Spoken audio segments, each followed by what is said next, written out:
Hi friends, ಎಲ್ಲರಿಗೂ ನಮಸ್ತೆ. ಇವತ್ತು ನಾವು ಒಂದು ಟೆಕ್ನಿಕ್ ಕಲಿಯೋಣ.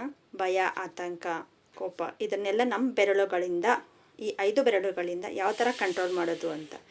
ಇದರ ಹೆಸರೇ ಜಿನ್ ಶಿನ್ ಜೋಸೋ ಇದರ ಹೆಸರು. ಇದು ತುಂಬ ಚಿಂತೆ ಆಗ್ತಾಯಿದೆ, ನನಗೆ ತಡ್ಕೊಳಕ್ಕಾಗ್ತಾಯಿಲ್ಲ. ಚಿಂತೆ ಏನೋ ಒಂದು ನಮ್ಮ ಒಳಗಡೆಯಿಂದ ಅದು ಚಿಂತೆ ಆಗ್ತಾ ಇದೆ, ಯಾಕೆ ಅಂತ ಗೊತ್ತಾಗ್ತಾಯಿಲ್ಲ. ಆವಾಗ ಈ ಹೆಬ್ಬೆರಳನ್ನ ಈ ಥರ ಪ್ರೆಸ್ ಮಾಡಿ, ಈ ಥರ ಒಂದು 10 ಟೈಮ್ಸ್ ಈ ಥರ ಪ್ರೆಸ್ ಮಾಡಿ.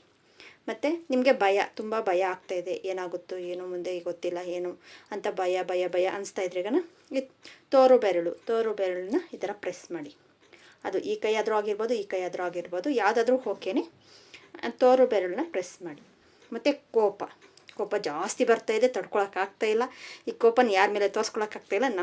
ನಾವು ನೋವು ಮಾಡ್ಕೊಳ್ಳೋದು ಬೇಡ. ಅದಕ್ಕೆ ಈ ಬೆರಳು, ಉದ್ದದ ಬೆರಳು, ಸೆಂಟ್ರ್ ಬೆರಳನ್ನ ಈ ಥರ ಪ್ರೆಸ್ ಮಾಡಿ.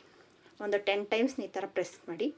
ಮತ್ತು ತುಂಬ ದುಃಖ ಆಗ್ತಾಯಿದೆ, ಅಳಬೇಕು ಅನಿಸ್ತಾಯಿದೆ, ಹತ್ತು ಸಾಕಾಗಿದೆ. ಈ ದುಃಖ ಹೆಂಗಾದರೂ ಆಗಲಿ ನನ್ನಿಂದ ದೂರ ಆಗಬೇಕು, ಈ ದುಃಖ ಸಾಕು, ನನಗೆ ಹತ್ತಿತ್ತು ಅಂತ ತುಂಬ ದುಃಖ ಆಗ್ತಾಯಿದೆ.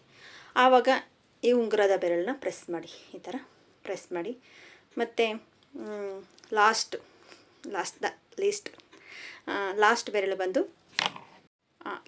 ಬೆರಳು ಬಂದು ತುಂಬ ಕಷ್ಟಪಟ್ಟು ಪ್ರಯತ್ನಿಸಿದೆ, ಆಗಲೂ ಆಗ್ತಾಯಿಲ್ಲ.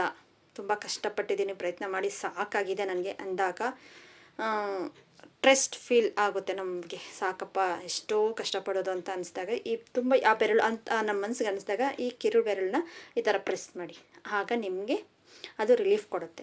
ಇದು ಇನ್ಸ್ಟೆಂಟ್ ರಿಲೀಸ್ ಕೊಡುತ್ತೆ ನಮಗೆ. ಇನ್ಸ್ಟೆಂಟಾಗಿ ನಮಗೆ ಆ ಕೋಪ, ದುಃಖ ಎಲ್ಲನೂ ನಮ್ಮಿಂದ ಕ್ಲಿಯರ್ ಆಗೋದಕ್ಕೆ ಈ ಥರ ನಮ್ಮ 5 ಬೆರಳುಗಳಿಂದ ಪ್ರಯತ್ನಿಸಿ. Okay friends, thank you so much.